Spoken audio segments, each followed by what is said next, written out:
Hello, everybody. Welcome to the show. I'm so glad y'all could make it tonight. I'm losing my mind. It's a Tuesday. A Tuesday. Can you believe it? I'm here on a Tuesday. I'd like to say hello to Colonel Angus, first and foremost. Long time no see, sir. Hopefully you can make it to game night this coming up Saturday. I will send you the link. You know I will. Carl is here and John is here as well, along with a couple of lurkers. Good evening, Legal Fiction. Legal Fiction. I have I brought a different bottle of alcohol in here, is what I'm trying to say. It is the Saint Elder Espresso. The Saint Elder Espresso liqueur. I know you always like to know, but first and foremost, Carla, member for 6 months. Thank you so much. Let's give these dogs a bone. Knick-knack, paddywhack style.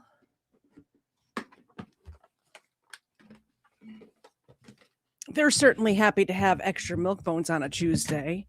So I saw this story, and I know we have covered squatters on my channel before, and y'all seem to like it. So I saw this squatter story, and I felt like I needed to cover it. Thank you very much, Carla, member for 6 months. Bam. Saturday is big football day. When is football over? What time is football Saturday, Colonel Angus? It can't be the whole time, right? There's no way it could be the whole time. Yes, I am telling you, you can pet those dogs. You can definitely pet the dogs. I am on the wrong. See, I have the pet the dogs sounder in the booze and body cams file, so I have to get to it. Article 4, free inhabitant pursuant to the Articles of Confederation. You can look it up. It's in the United States. That was the wrong one. Can I pet that dog? No. Can I pet that dog? No. Can I pet that dog? No, he's Can I sleeping. pet that dog? Oh, yes, of course you can pet that dog. Cheers, Legal Fiction. That is dangerous. It is so delicious. The Saint Elder Espresso Coffee Liqueur. So dangerous. So it is 2 days before Christmas. Merry Christmas, everyone. So glad to have you here. Tomorrow, starting at 10 a.m., we're doing a big mega Christmas Eve stream, and that will be on my channel. I'm going to be here. So it's a group of people doing it from 10 a.m. to 10 p.m. So from 10 a.m. to noon, I will be here, and then there'll be booze and body cams for the last 2 hours from 8 p.m. to 10 p.m. So definitely tune in for that. We will direct you around to the different channels. We want to make sure that anybody who's not doing anything on a Christmas Eve has something to do. Come hang out with us. We have lots of great people in the chat. You can hang out. You can visit. We're going to be talking all things Christmas. It will be a lot of fun. Let's get into this story about this squatter, shall we? We shall. I gotta take my contact lens out. I always forget to do that before we start.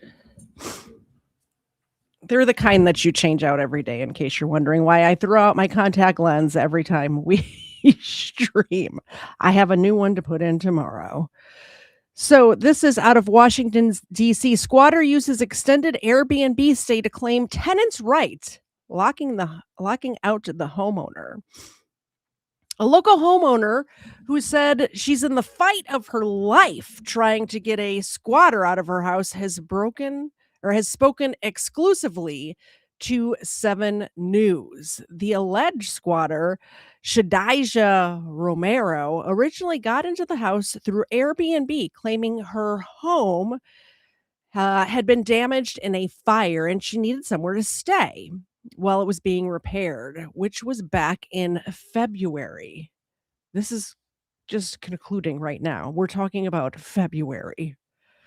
7 News found court records showing At the time she booked the Airbnb, Romero was in the process of being evicted from her apartment for owing nearly $50,000 in back rent. Roshanne Douglas said she didn't know she was opening her life up to a nightmare when she accepted Romero's Airbnb reservation almost 10 months ago.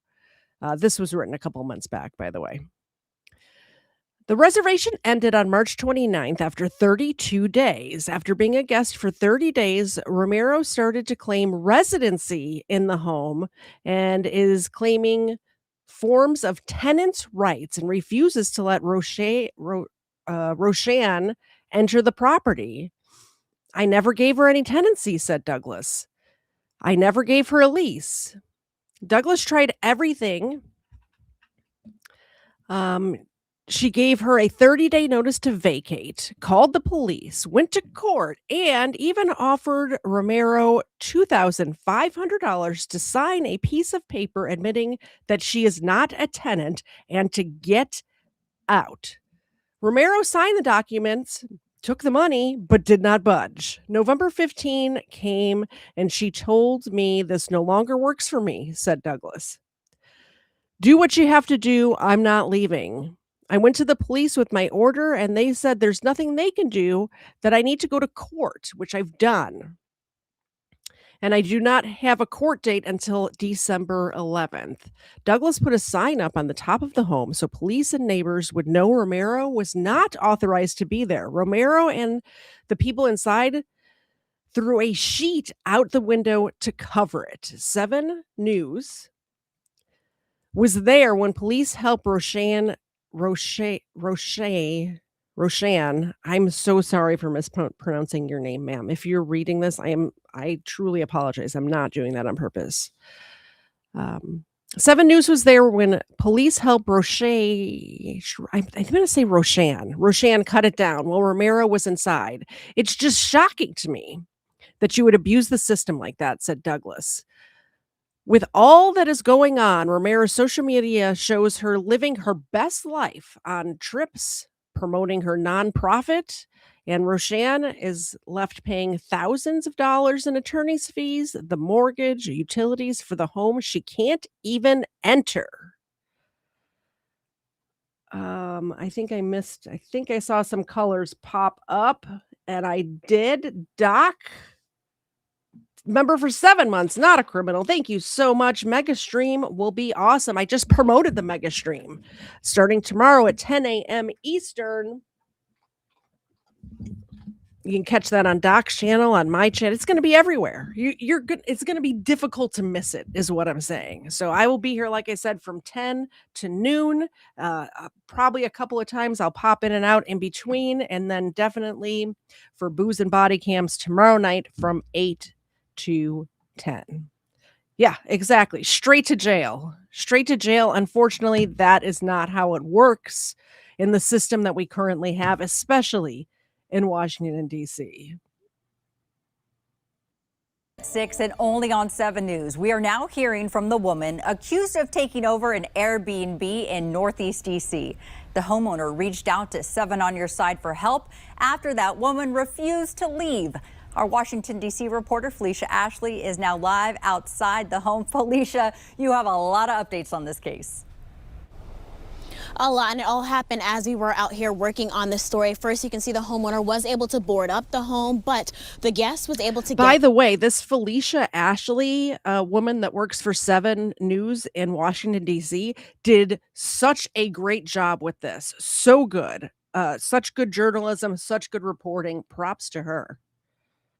Back in. In addition to that, though, I was able to speak with the person the homeowner is accusing of squatting in her home. She stopped us as we were outside doing the story and invited us in. The police allowed her to hire a locksmith and break in. She gave them no documents. She gave them no court orders. She gave them no lease. She just came and said, I'm locked out. This is taking me somewhere where I'm not trying to be. I'm trying to stay on the right, but for somebody to just take and do, everybody has a breaking point. I went back to the property today. This homeowner's like, Look, I'm not trying to go to jail for kicking some ass, but she's driving me to the point where I want to kick some ass. I get it. I totally get it. Saw child services show up because Shadija brought her daughter into the home while there was no power or electricity inside. Police also showed up because the homeowner's truck went missing after Shadija got back in the house. And when Shadija cracked the door open to get a package, I saw what appears to be a candles and essential oils business inside. This is unbelievable. That led to a virtual emergency hearing today. In court, it was revealed that Shadija tried to push Roshane off a ladder, took the utilities out of the homeowner's name and put it in her daughter's name, tampered with cameras, requested that Roshane pay her back for the food lost when the power was turned off. Oh, and she asked the judge if she could question Roshane as a hostile witness. I was with Roshane as she attended the hearing from her car outside the home. And the sad part is, I feel sorry for her. I really do. But your problem is, I can't help you. But I do truly feel sorry for her and her child and all of this. And I have a big heart, and this is the outcome of me having a big heart. But I really hope somebody can help her, but you can't do it at my expense. I don't have it. Ace says it's crazy how squatters have more rights than the owner of the house. If Shadija tried this stunt in Florida, the owner would no longer need an eviction notice. The police can now remove the squatter. That's amazing. Ed over there on Rumble. By the way, y'all go over, check out Rumble. If you want a Rumble rant over there, they only take 20% instead of 30. Just saying. I'm glad the dogs have been returned safe and sound. Yes, the dogs are back. I told you they just had a PTO day. Let me give them a treat just to show you they're here and alive. They are here and alive. Are you hearing this? She tried when she was putting up that sign. The Shadija tried to knock her off the ladder.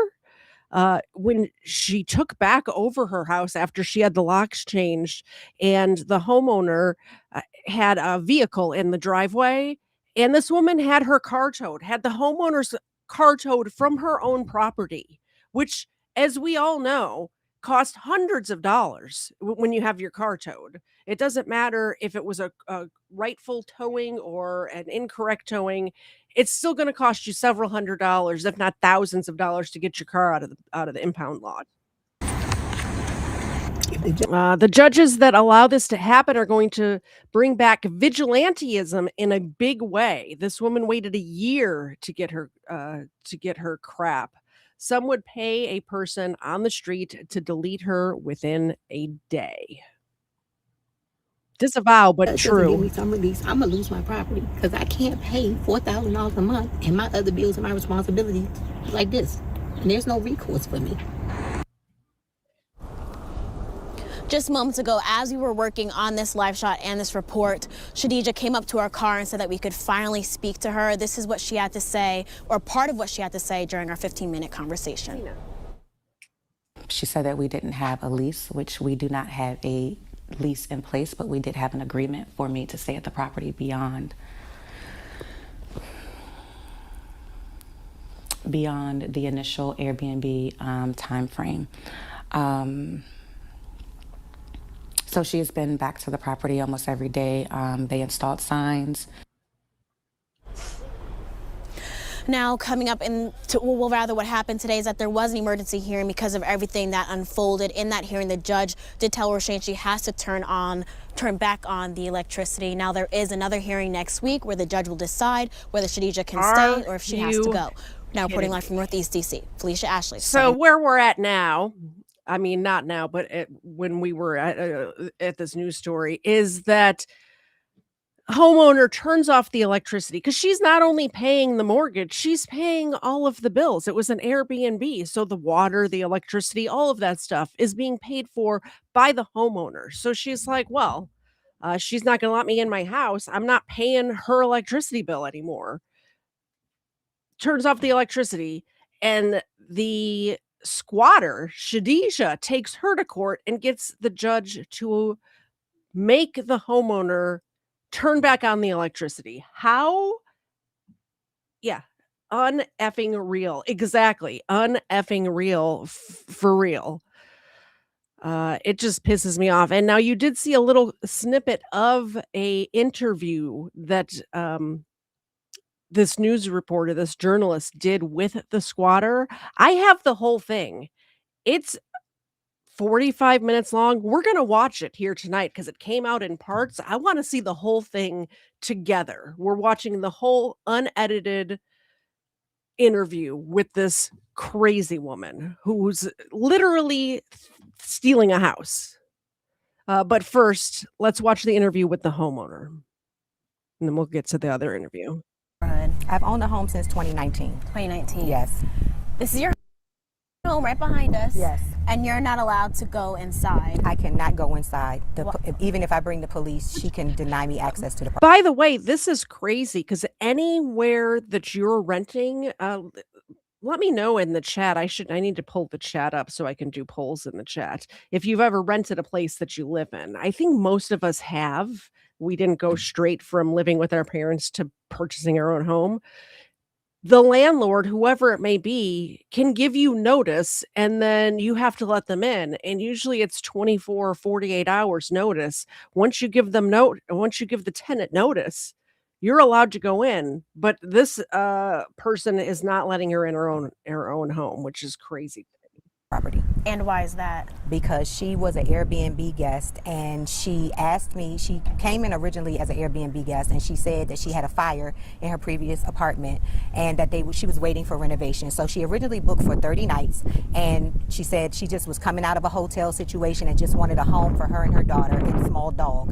Okay, fine. Then as the reservation continued, she kept asking to extend the reservation because her home was not ready because of the fire, which made sense to me because, you know, I know how long insurance things can happen. And then in August, I asked her, you know, when are you leaving? And she said at the very latest September because she was buying a property and she began to stop paying. And so I began to tell her, you must leave.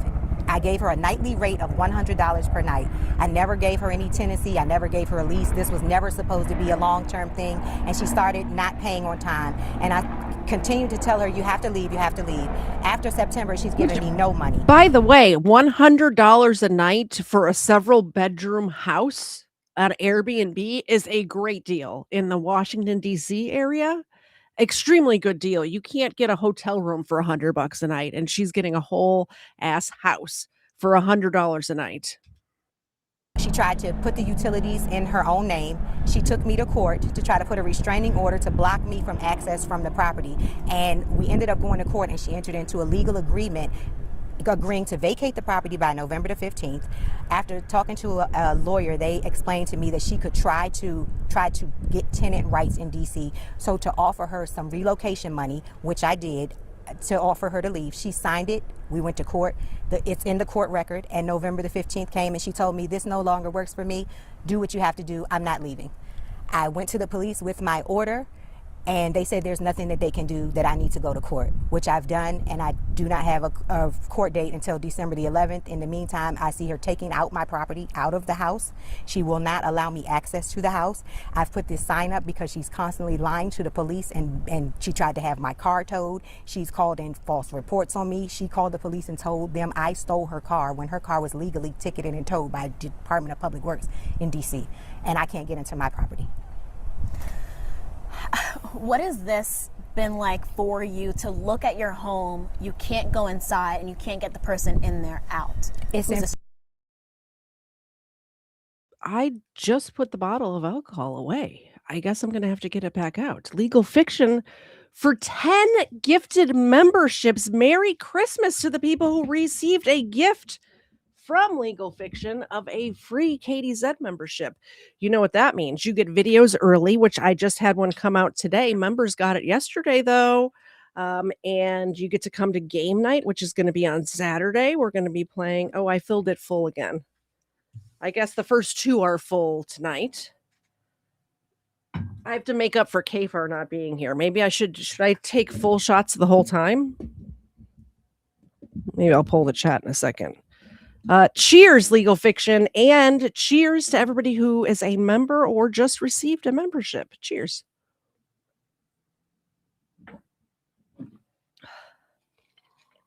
The coffee liqueur with the coffee chaser A++. Good planning on my part. Thank you very much, Legal Fiction. Yeah, this story was just so crazy. I had to talk about it. I absolutely had to talk about it. Stranger. It's infuriating. I have a $4,000 a month mortgage. All the utilities are in my name.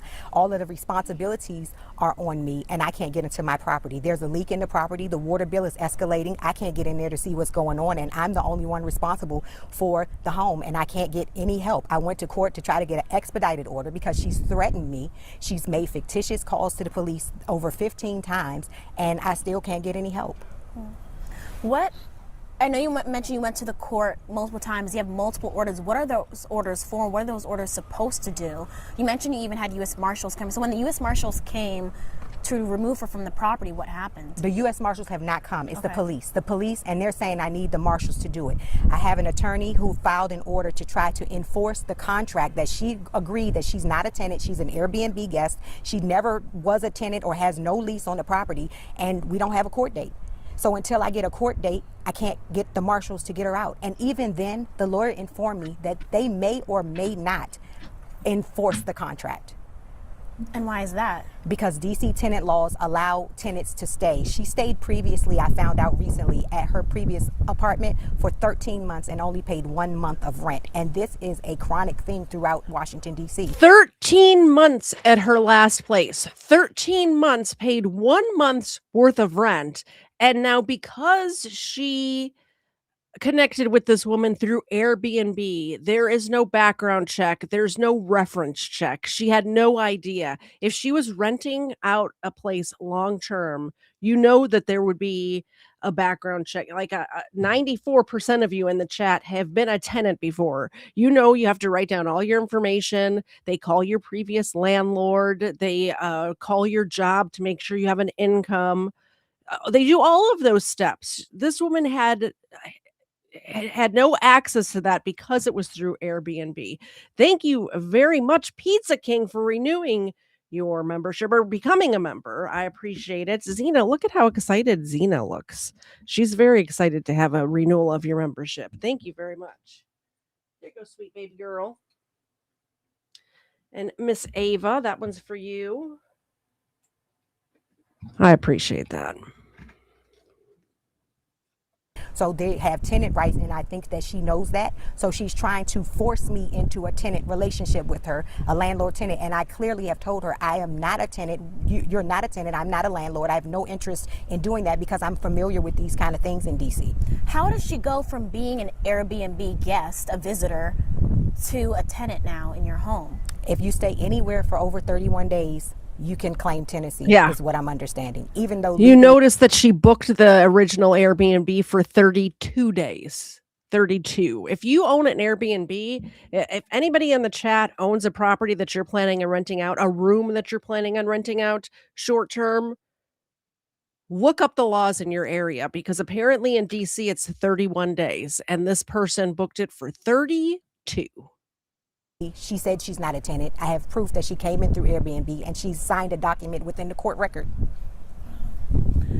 Oh, how has this impacted you? So right now, this is your home. Yes. You're paying $4,000 a month in mortgage, Yes. plus taxes, plus utilities, and you're not allowed to step inside. I cannot step inside. She blocks the cameras. The police have told her not to tamper with the equipment. She does it anyway. She has no respect for law enforcement. We had the police out here the other day about the cameras. They literally were on the front of the house and told her, do not touch the cameras, and she went to the back and did the same thing. You told me you learned more about her after this ordeal started. For example, her history with apartments in the past. You mentioned while she was telling you she had no money, she was going to Bad Bunny concerts and flying across the country. Yes. What has she communicated with you during that time? She kept telling me that she had an aunt that passed away. I've since learned that was not true.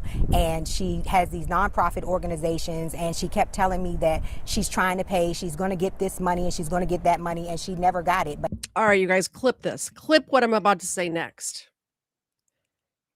If a person who runs a nonprofit is untrustworthy, do not donate a single penny to that nonprofit. If the nonprofit owner, the nonprofit director, the nonprofit president is an untrustworthy criminal person, do not give them money. At the same time, when she was telling me these hardships about her aunt dying and her job situation and her fire, I come to learn that she was evicted from that apartment one day before she booked my Airbnb for under the auspice of a fire. So she never had a fire in her apartment. She actually had faced eviction. So she came in under that pretense that she had been in a fire, but she wasn't. What was If that like? a nonprofit, a person who owns a nonprofit, is a liar, a proven liar, as in this case, do not give them any money. Assume that every penny that you give them, every dollar that you give them, is going into their own pockets. And in this case, they're not paying their rent with it. For you to learn, what was it like the moment you learned you were stuck? I don't even know how to feel because I really was trying to help her. She had a young daughter.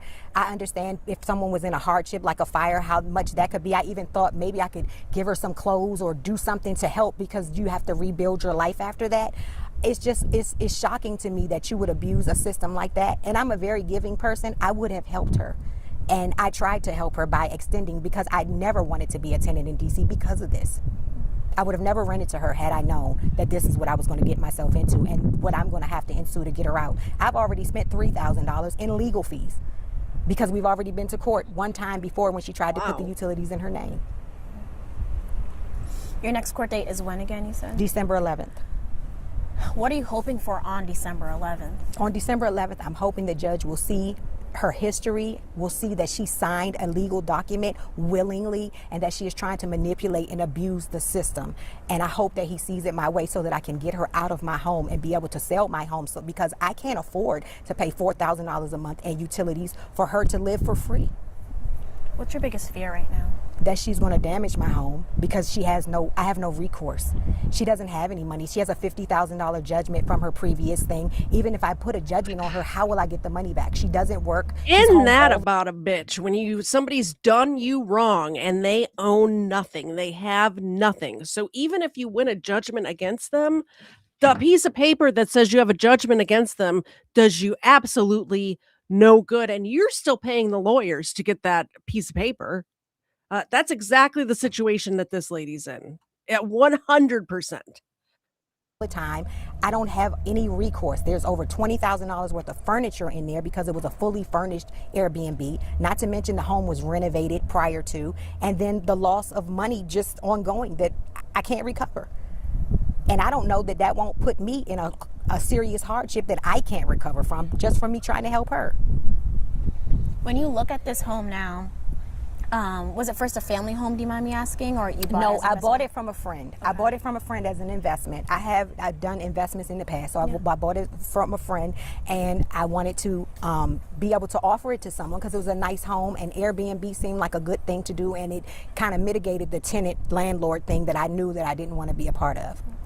To know that you bought this home with hopes of it being a light in your life, an investment in your life, and to see what it's become now. I mean, you have a red sign up with a sheet hanging down on this home that she put. She put because she doesn't want anyone to know who she really is. She has a fictitious nonprofit organization. She promotes herself as helping the community, but yet and still you would sit in someone's house like this with no money, no attempt to do anything, no attempt to pay, and just basically abuse laws. Yeah. How can you live like that?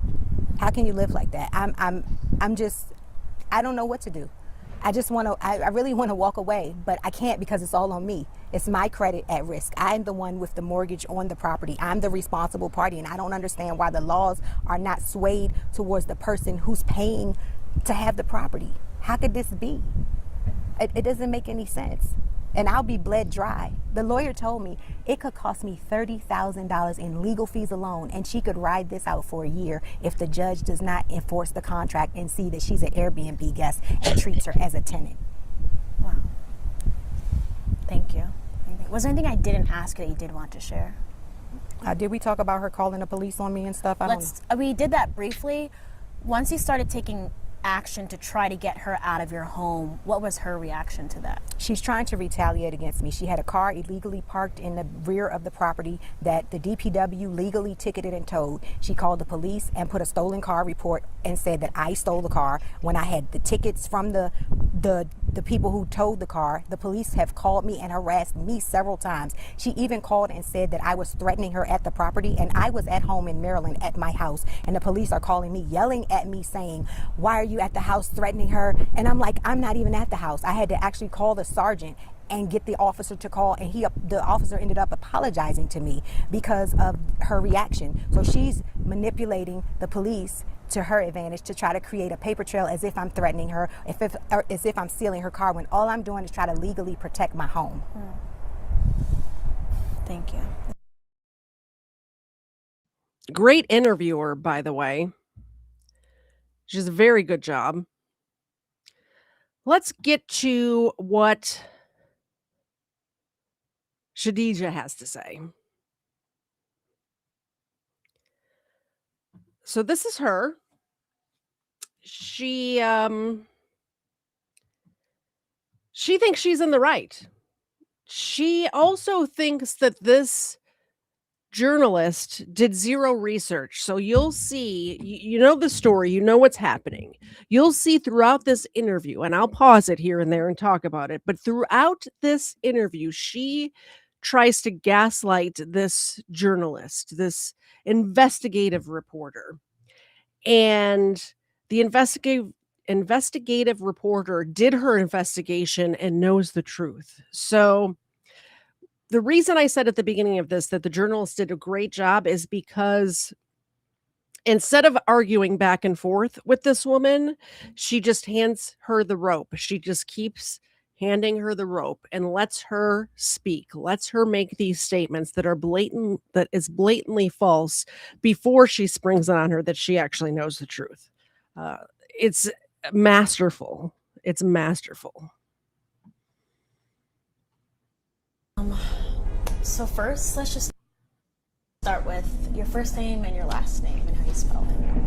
Shadija Romero. Do you mind if I close? That's fine. Just maybe not the screen door, since we don't know if, By the way, I found the unedited version of this interview, so there is some spots like this where it's breaking the fourth wall basically. But I think the unedited version is the best way to look at this, because obviously the news reports took clips, but you never know if they're out of context. You don't know what's going on. So I wanted to show all of you the unedited version. Just close which one? that one, that door. Okay, good. Got it, okay.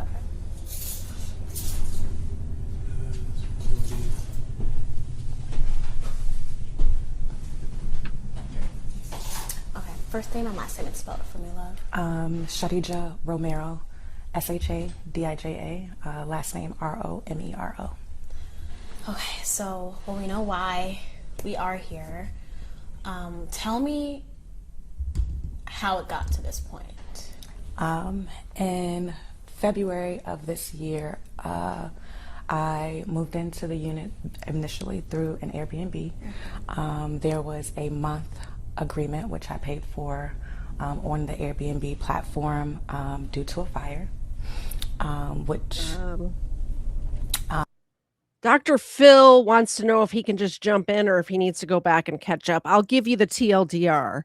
This woman rented a house in February on Airbnb for 32 days. After the 32 days was up, she didn't leave, and she asked the homeowner if she could stay. She claimed that her previous apartment had a fire and they were doing renovations, which is why she needed a place to live short term. And it is now December and she hasn't left yet, and she hasn't paid rent since that initial payment to Airbnb in February. That's the catch up. So you can jump in now. And while we have it paused, Duckfoot Fund. Carla sent one earlier for treats. Did I miss a super chat, Carla? If I did, I'm so very sorry. Let me check the fan funding. I did see a $2 from Carla, and I did give out milk bones, but I will give out duck feet right now. It's duck foot time, ladies. Are you excited? They look very excited. Let's turn up their light. Why is their light not on?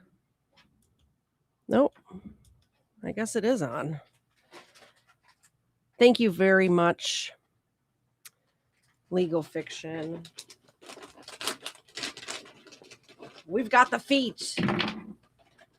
And don't forget, tomorrow is the Super Mega Stream. Oh, and 5 gifted memberships. Thank you so much. Merry Christmas to you as well. From... Put this away. Pizza King for 5 gifted memberships. Thank you so much. There's that. Duckfoot. There's that. Duckfoot. Thank you, thank you, thank you. And I guess that means I need to have another drink. Should I have a whole drink? Should I drink full shots this whole time, you think? Huh. Maybe I should. Are you guys going to give me a hangover tomorrow if I do that?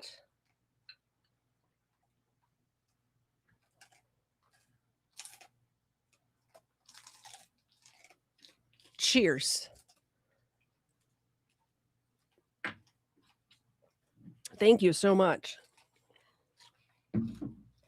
I think the alcohol percentage is less than the Bacardi that I normally drink, so I will put it in a poll.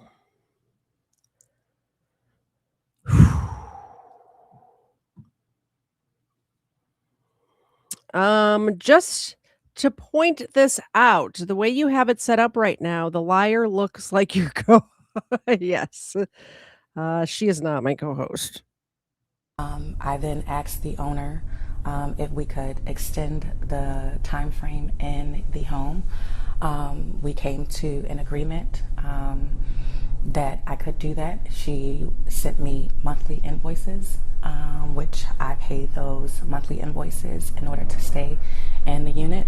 I had a month where I had a financial loss of over like $17,000. Was that due to work or personal? It's a personal issue. I helped someone in the past and it came back to bite me because everyone could see, you can search me because I'm not hiding from anyone. So they were able to find me, and then I was held liable for something I helped someone do. So that put me in a financial strain, but either way. Sounds like bullshit to me. I'm going to speed her up, by the way. I still made the payment. I made the payment late because I had the issue. I'm sorry, I'm emotional. I didn't mean to get emotional. I'm trying to speak clearly. I can't speed it up.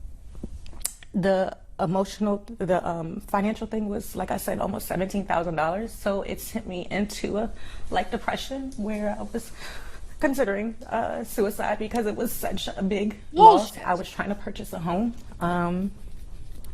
That's why I had so much money. But anyway, I paid the rent. I paid it late. In October, there was the same thing. With the invoice being sent, the invoices being sent every month. Prior to me going out of the country, well, actually, I was going to make a payment on the 15th of October. On the 15th of October, my daughter's car, her steering wheel locked while she was driving, and I had to get to her because she was on the roadway, and the issue I needed to make sure that she was safe and get her resolved. By the way, as a property manager, I would just like to say all of these things she's saying are her problems, not me problems. These are not landlord problems. These are tenant problems. It does not matter what sob story you have. I don't care if your daughter's car broke down. I don't care if somebody scammed you. It does not matter. You still have to pay your rent. or get out. You have that option too. That took me past the hours of like bank hours, so I didn't make my payment on that day because the Also, bank had closed. I had the emergency. also she comes up with this thing in her head where if you pay late, then you don't have to get out. If you still owe the money, you still have to get out and you still owe the money. It doesn't reset anything. Once you break the terms of your contract, they can still kick you out. Situation with my daughter. The next day, I went to retrieve the funds for the payment because I was going out of the country and I wanted it, taken care of while I was gone. But it wasn't. The money was lost. I wasn't aware of that while I was gone. I came back, and so the 15th was the day the payment was due. 16th, I went out of the country. When I went out of the country, because I had just had that big financial loss, I turned all of my phones off because I was trying to. So just so you guys understand what's happening here, she's saying she just had this traumatic experience of this big financial loss. So she went on vacation because she was depressed about losing $17,000. Yes, you're hearing that right. She decided to go on a vacation abroad, out of the country. She went on a vacation abroad to ease her pain of losing $17,000. Now, I don't know about you guys, but when I have a financial loss, I don't spend any money on anything. I cut back on vacations. Like I don't go on vacations. I don't go anywhere. I buy the minimal groceries at Aldi just to stay alive. I don't go on gallivanting around the world insane. Like decompress from, Meanwhile, homeowner still owes $4,000 a month in mortgage payments and electricity that the judge made her turn back on, and whatever other bills I had been experiencing. And I didn't turn my phones back on until later that Monday. When I came into the property on that Monday, so that's like maybe 6 days after the rent was due, the electricity to the home had been cut off. And at that point, that's when I was made aware that the payment had not been made. I then called Pepco to figure out, at first I thought maybe it was a power outage. So first I called Pepco, found out it wasn't a power outage and that the owners had turned off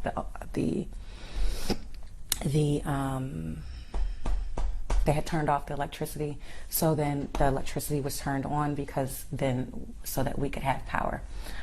They turned the power back off because they said I had no right to turn the power on. I went to the courthouse that following day to file an emergency hearing because they had turned the power off and I didn't want them to be able to turn the power off again. No point prior to this did I state anything about like tenant rights. Was I worried about anything about tenant rights? Because up until that point, everything was being paid every month. Even if it was paid 2 days late, it was paid. After that, we've now progressed to the point where they come to the home almost every other day. I called the police. The police informed them that I was a resident or a tenant here. She said that we didn't have a lease, which we do not have. It is not up to the police. I'm sure what the police said is this is a civil matter. We can't do anything about it, ma'am, who owns this house. They didn't say she's a tenant. She gets to stay rent free for as long as she wants. The police, I guarantee, did not say that to you or anybody. Lease in place, but we did have an agreement for me to stay at the property beyond the initial Airbnb time frame. So she's been back to the property almost every day. They installed signs. Yeah. The police told me that I could take down the signs. because they were not legal signs issued by the court. They were signs that she had just had. It's her house. She can put up any sign she wants on her property at her house. You can't take them down, which is why you didn't take them down. You covered them up with a bed sheet. You can't take them down. And I applaud this homeowner for going back every day or every other day, putting up signs, doing everything that she can to make it as uncomfortable as possible for this woman, because the courts are not helping her by getting her out of her home. So she's going to make it as uncomfortable as possible so that she leaves on her own. I don't know if you guys remember, was it last year, maybe earlier this year?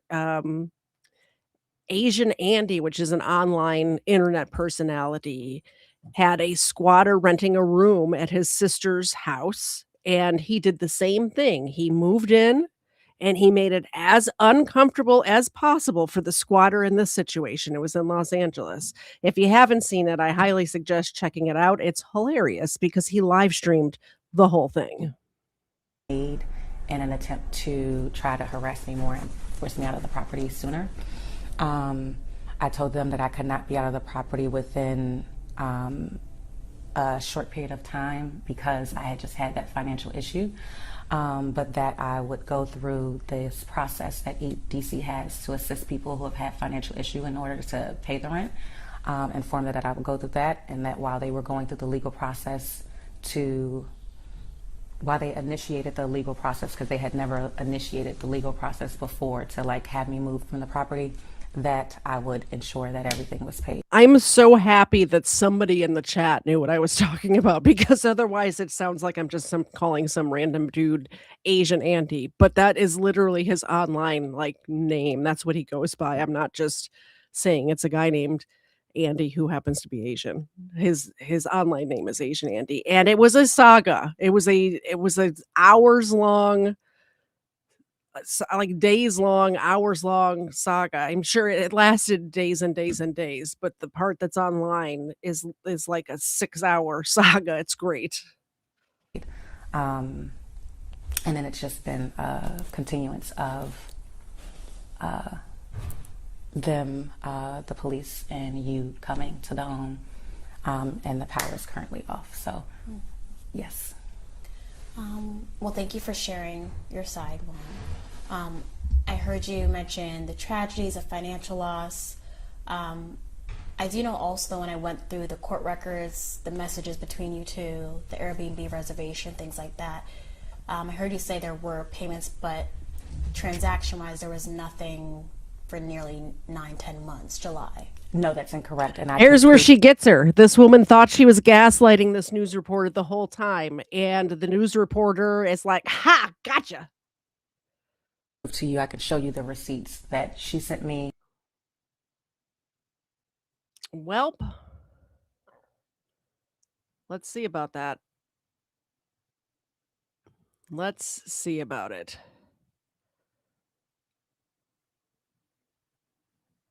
The owner sent me direct links every month after March for payments. So I have been making payments via a PayPal link that they sent. If I can go and grab my phone, I can even show you a receipt that says it's to. Making up receipts doesn't make it true. It doesn't make proof. That's not proof of payment. Showing receipts from your PayPal or whatever is not proof of payment. And trust me, I have to get proof of payment from people all the time. That does not constitute proof of payment. I don't want to say the name, but the name of their investment group that I guess oversees the property. So I have been making payments. The first payment was made directly through Airbnb. After that time frame, we made an agreement that I would stay after, and she sent me direct links through PayPal to make the payments every month. 1 or 2 months, I didn't make the payment through PayPal. I made it through Apple Pay or through Zelle, but the payment was made. So every month she had to send me an invoice. I didn't have to request the invoice. She just sent the invoice because we were in agreement that I would be staying at the property. So that's untrue. I have not been here for 9-10 months and not been paying. That is inaccurate. And I'll let you get after we, just so we can run through all the, in case you have to get anything else. Let's start from the beginning. When you made the Airbnb reservation, because I saw the reservation, you mentioned it was for a fire. Around that same time, court records show at your previous apartment, you were also getting evicted for not paying rent. And So that wasn't for that place. It was for a previous place where something happened during COVID when everyone was not receiving payment. I'm an entrepreneur and I also have a nonprofit. So that's what that was for. The fire that I had, I actually had. Do not trust anybody. Do not trust any nonprofit where the person who has the nonprofit is a proven liar, is a proven scammer, is untrustworthy, and just all around piece of crap. Just if the person who runs a nonprofit is a piece of crap, don't give them money. A fire, there's a police report, a fire report for it. The police came out, the fire department came out, determined that it was an electrical issue in the wall that then created. Was it at the same apartment building? I would not be surprised. Seriously? Really? Ava, come here. What are you doing? Sorry about the interruption. I forget what I was. Oh, I would not be surprised if this fire that happened to start in an apartment that she was getting evicted from, that she owed $50,000 to. $50,000 she owed to this place, and a fire magically started. I just really would not be shocked if it turns out that she had something to do with that. I'm not saying that she did or she didn't. All I'm saying is that if it turns out that it's proven that she did, I would not be shocked. That's all. Let me take these squeaky toys away from these dogs. Sorry about the interruption. For Ava Noma, that apartment, because that says 2023. It was you were there 2023, 2024. So Ava Noma is where I had the fire. Yes. Ava Noma is the one showing that you were in the process of being evicted for paying 1 month's rent when you were there for 13. So no, that would not be accurate. So the court records are not accurate? I did not go to court for eviction for Ava Noma. I did have a fire at that unit, yes. Okay. Just so you know, court records do show that they were evicting you. It has documents you also filed in that process. It also shows. I love the zoom in. Great work. A+, chef's kiss, cameraman. So there may have been a fire. There may not have, but she's shocked that this news reporter knows that she was in the process of getting evicted. It doesn't matter. It absolutely does not matter if there was a fire or there wasn't. You weren't supposed to be in there. You were there for 13 months. 13 months. You paid for one. You paid for one. Nobody cares about a fire, whether there was or there wasn't. She's like, give me my phone so I can show you proof. What? That there was a fire at this apartment complex? That's neither here nor there. Neither here nor there. The poll says that I have to have full shots. Well, I mean, 12 or 18% of you don't want that. So maybe I should take 22% say. Sorry, it changed. 22%. So maybe I should take shots that are 78% full. I think that's what we're going to do. 78% full shots. Unless that number changes. Thank you very much, Legal Fiction, for the $20 super chat. I really appreciate that. It really helps around the holiday times, and I have other stuff going on that I think you probably know about. Other people may not, because I don't talk about it online, but I appreciate it, sir. Cheers. And I will show you. It is 78%. 78% full. Cheers. And Gary, for $5. Why do the laws in DC allow this to take place? Confused. It's not just DC. There's a lot of places that are like this. There was a pretty famous one out of New York recently where the woman's aunt, I believe, passed away and left her the home. And she just didn't go there. She was grieving her aunt that passed away, and she didn't go there for a couple of months. And these people were checking the obituaries, found somebody who had passed away, moved in immediately. So by the time she got there a month and a half or so later, the person had already been there 30 days. So it's not just DC. It's not just DC, for sure. Thank you so much, everybody who's supporting my channel. I'm trying to get extra live streams in this month, and I like it that you guys show up even though it's not my normal time and day. It warms my heart. Trying to apply for EREP to stay there. And I applied for it now through here, not for Ava Noma, because my payments were made for Ava Noma. Okay. Just, the court records do show something different. Might hear you on that. That's the other thing she said just before we paused it. She's like, oh, I never went to court for the Ava Noma apartment. Just because you didn't show up to court doesn't mean there's not judgments against you. It doesn't mean there's not a writ of possession issued to the landlord. None of that matters, whether you actually physically went to the court building or not. You mentioned that you're saying from the start of your Airbnb reservation to now, you've made every single payment. Correct. And I can show you the receipts for those. Okay.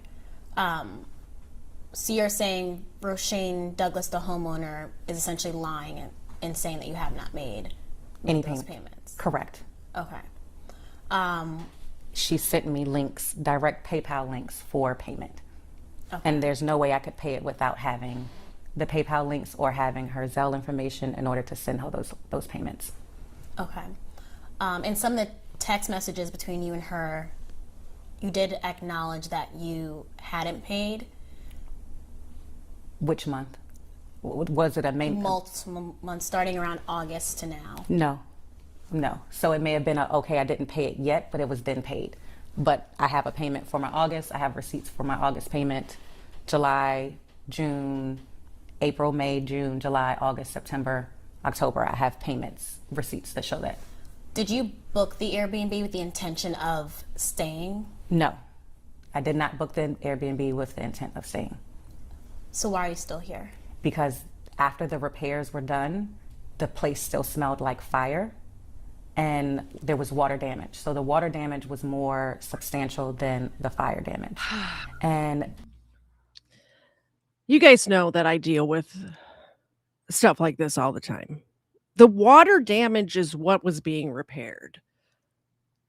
I guarantee it. They don't fix the fire damage and not fix the water damage. The water is more detrimental to a structure than fire is.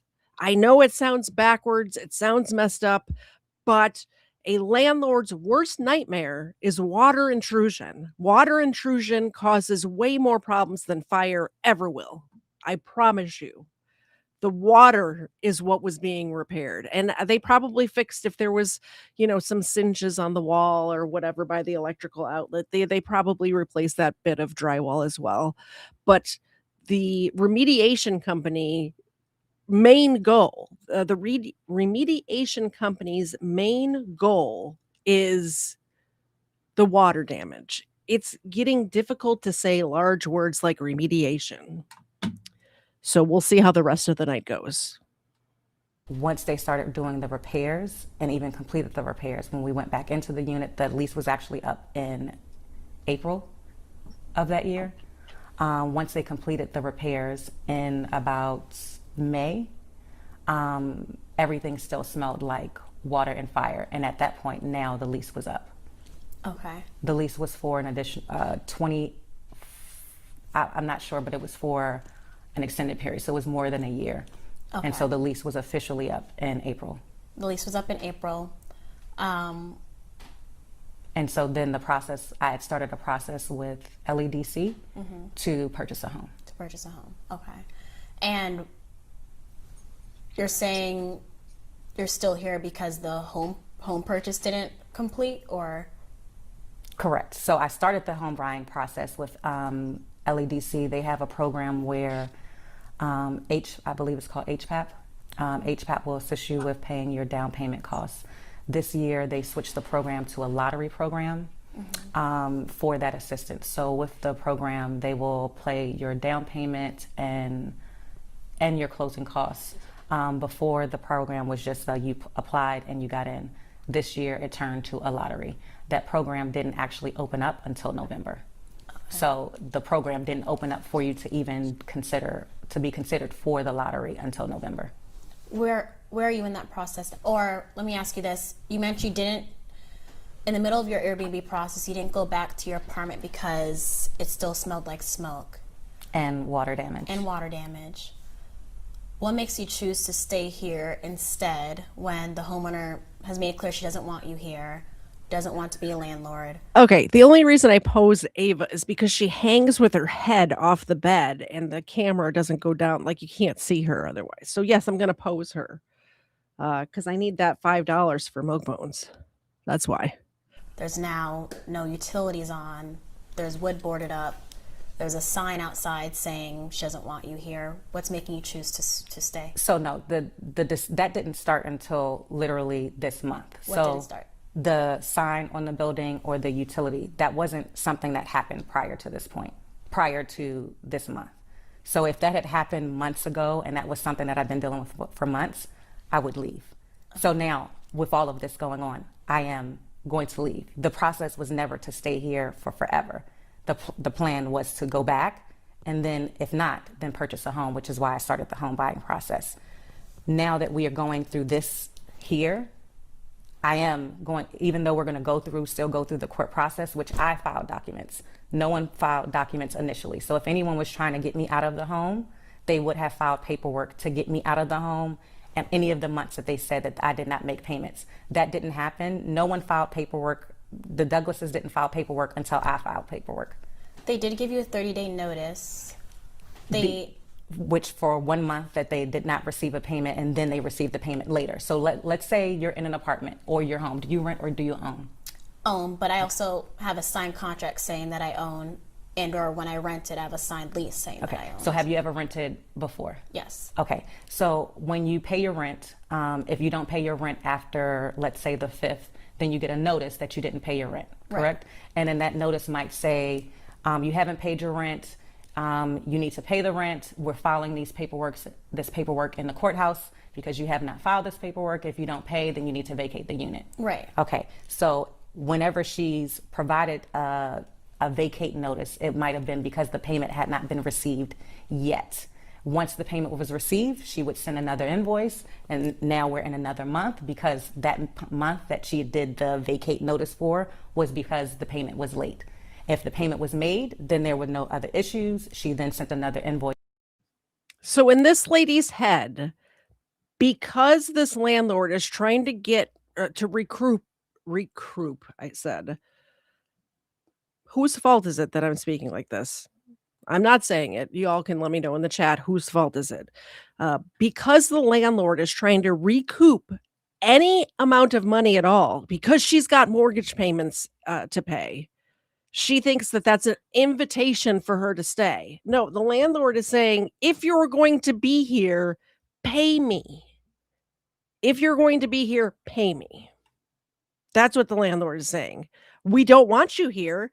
We had a notice to vacate. We have a writ. Well, they don't have a writ of possession yet.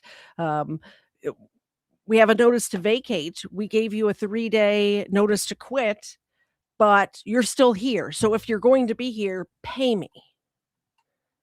For the next month, and there was no longer an issue. The vacate notice would be if there wasn't payment made. So just like your apartment, like I said, if you rent an apartment, you pay the rent late, they give you a notice that you haven't made the payment. You make the payment, and then everything is fine. And that is what has happened. So it has not been since I've been here in February that I have not been making payments. That is incorrect. Did Douglases ever, or did you and the Douglases ever sign a document or agree to you renting this property outside of that Airbnb reservation? We have text messages, yes, where they agreed to me staying in the property after the initial Airbnb rental period. So even as I was listening. I have a feeling there's not text messages that say, yes, you can stay here for 10 months free of charge, which is what you've done, by the way. You stayed there rent free for 10 months. To the court hearing, it was stated that after the Airbnb 32 days was up, you mentioned you want to extend your stay at the Airbnb. And that's what that extension was, an extension of being an Airbnb guest. Are you saying you took that as an extension of, I'm now renting? No. So we did not rent. We no longer did any rentals through Airbnb. The Airbnb rental was only 1 month through Airbnb. After that time frame, I went through paying the owners directly. So we extended the time frame. They agreed to allow me to stay in the space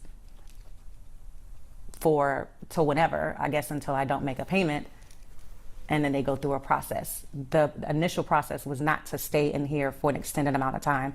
No, but it was to stay beyond well, it wasn't even to stay beyond the 30 days. But once we knew that I had to stay beyond the initial Airbnb rental, we no longer went through Airbnb. So there was never an extension of the Airbnb. Everything went directly through the owner. You're saying Airbnb as if I went to the Airbnb, rented it for 30 days, said I'm staying, and I'm not paying you anything. And then since that 30 days in February or March, it would have ended, I've been staying here without them knowing, and I haven't been paying. That would be inaccurate. So you're saying, correct me if I'm wrong, that after the 30-day and everything was on Airbnb, once it left Airbnb, that's when the agreement started of, to you, a month-to-month stay Correct. here? Yes. Okay.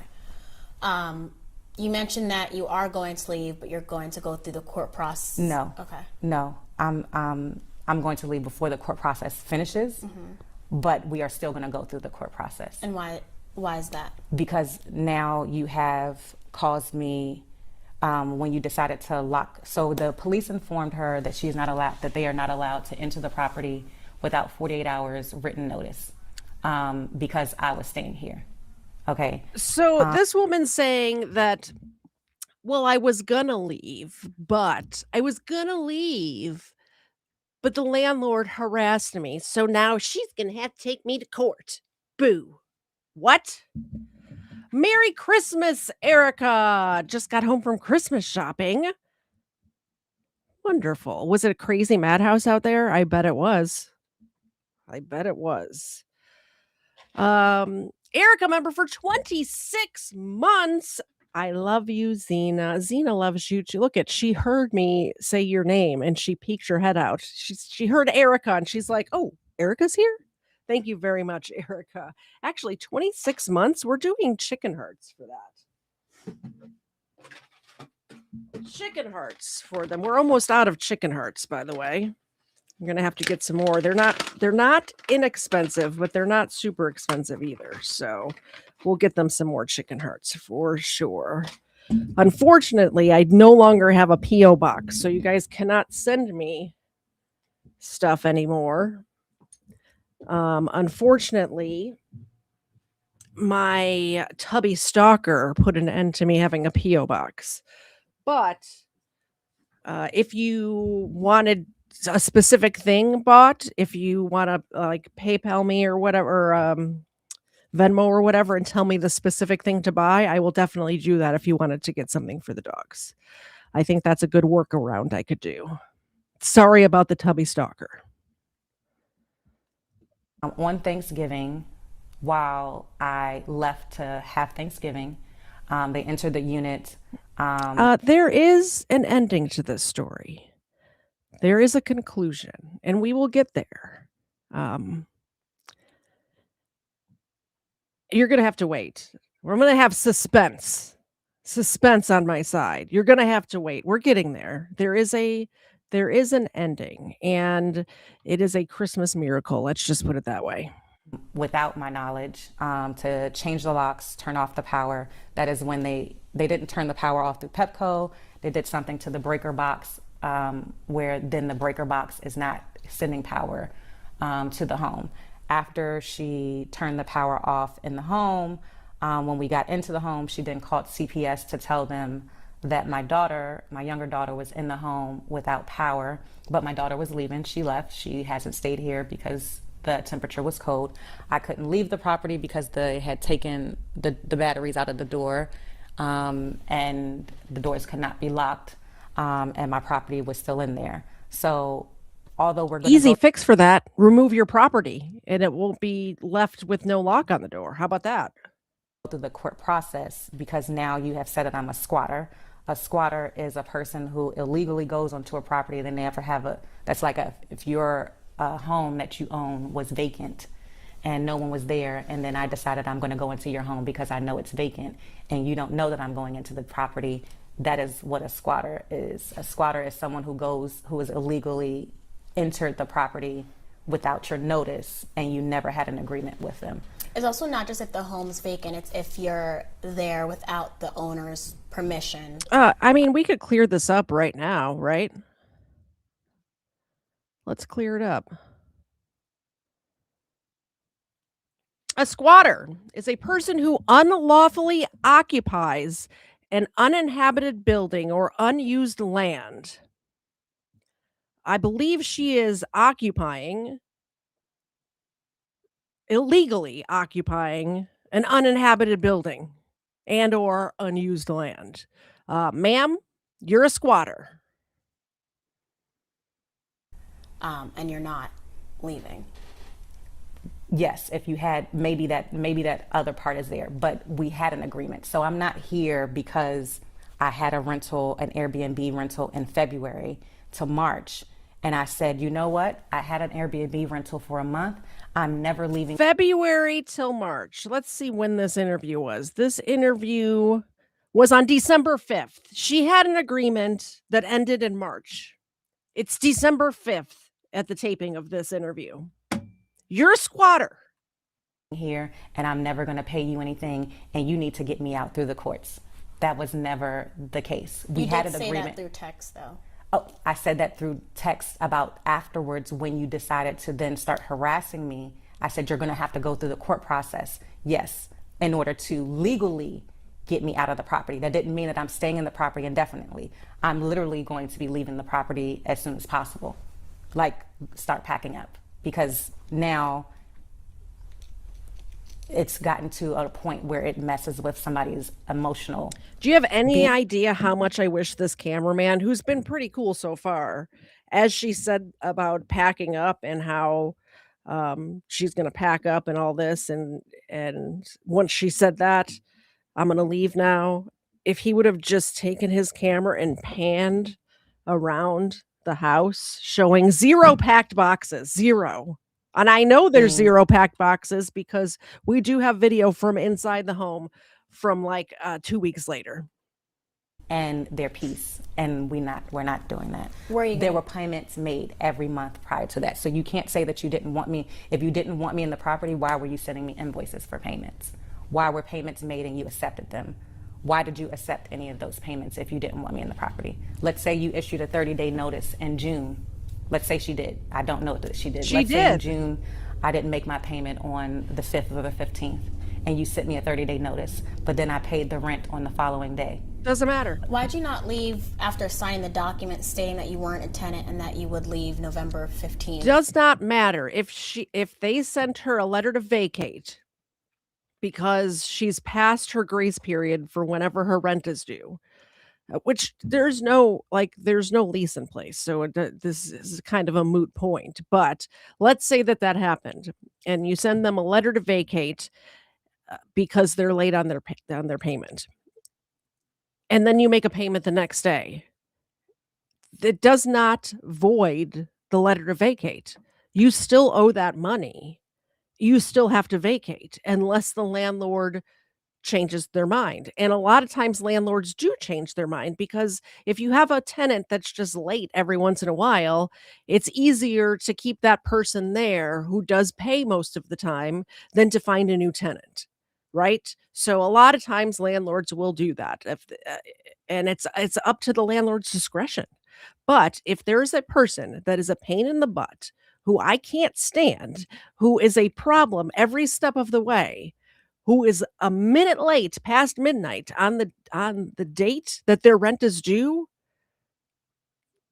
they have broken their lease. I can kick them out, and I will kick them out. If she gave you $2,500. So whatever that agreement is, that is an agreement that the owner. Let me rewind it a minute, because this is getting to a point where they're talking about this woman signed a pay the landlord was finally so fed up that she's like, I will give you $2,500 cash money in your hand if you leave. If you sign this paper saying that you were never a long-term tenant, you were only an Airbnb tenant, and you're going to get out by the 15th of November. This woman signed the paper, took the money, and it's December 5th right now, and she's still inside the place. Issued a 30-day notice in June. Let's say she did. I don't know that she did. Let's say in June, I didn't make my payment on the 5th or the 15th, and you sent me a 30-day notice, but then I paid the rent on the following day. Why'd you not leave after signing the document stating that you weren't a tenant and that you would leave November 15th if she gave you $2,500? So whatever that agreement is, that is an agreement that the owner, Mr. Douglas, he said that his wife was under an amount of stress because I had paid the rent late previously, and that she was now distressed, and he and I have had a pretty much cordial relationship after that. I told him I wasn't sure that I would be able to leave the property within that time frame because I had just suffered a big financial loss in the month previously. So there was no way I could guarantee that I would be out within that time frame. Before that time frame came, I informed them there's no way I can be out before that time frame because of this financial issue that I informed you of. They don't have to be accepting of the financial issue that I have, because whether the financial issue exists, rent has to be paid, right? But if rent is not paid due to a financial issue or whatever issue, I was then informed while I'm going through the process to then move out and get everything done that you had to go through the courts. I went to the court in order to make sure the power was on while we're doing that. The court informed me, the court attorneys at Landlord and Tenant informed me that nothing had been filed against me to get me out of the property. Nothing had ever been filed, and that I would have to file in order to protect myself from them turning the power off until I moved out of the property. Okay. Where are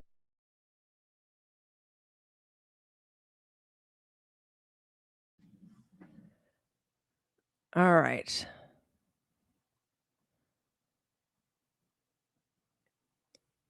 Next video. And this is the conclusion of this BS. Yes, absolute baloney. are you going to go next? I'm moving out of the property. I don't need to tell them where I'm moving. Yeah. I asked that. You do have to leave a forwarding address, actually. I asked that in the sense of if you did have somewhere to go with all this, and you mentioned she was harassing you. And This just started, so it's not like the harassment has not been for months. So when you're saying harassment and you're saying why haven't I left prior, it seems as if this is an issue that has been going on for months, which it has not. This has only been like a 2 week. This has been like now it's been a month process. So it hasn't been some process that has been going on for months. It has not gone on for months. It has not. It's only been going on now for a month. Literally. By the way, anybody getting here late, she keeps referring to the fact that she's made payments throughout these months. She has not made any payments, according to the court records, according to the landlord, and according to the court records. What she has is made up BS receipts that she probably made in Microsoft Word, that she paid rent, but she did not pay rent. She paid the initial Airbnb through Airbnb payment, and then nothing since then. Apparently, she made payments on an American Express card and then reversed the payments. So a payment did go through, which would give her a receipt, and then called the credit card company and had those reversed as well. So you're saying just November or just December? The end of October is when the stuff started. The harassment started in November. Okay. So the harassment didn't start until mid-November. So the harassment, the sign, the cutting the power off, that was November. Well, the power was cut off in October. first, but then they turned the power back on, but then they turned it back off in November. So the issues didn't start until October, November, the end of October, the beginning of November. There was no harassment prior to that. There was no issue with installing signs. None of that started months ago, and I'm just staying here dealing with harassment. No, that's not the case. Where do you think the missing link or disconnect is between you and the homeowners, between you feeling and saying that you are renting and them saying that you are here without their permission and legally? In one sentence, what would you say that disconnect or link is? I think the disconnect is simply you not wanting to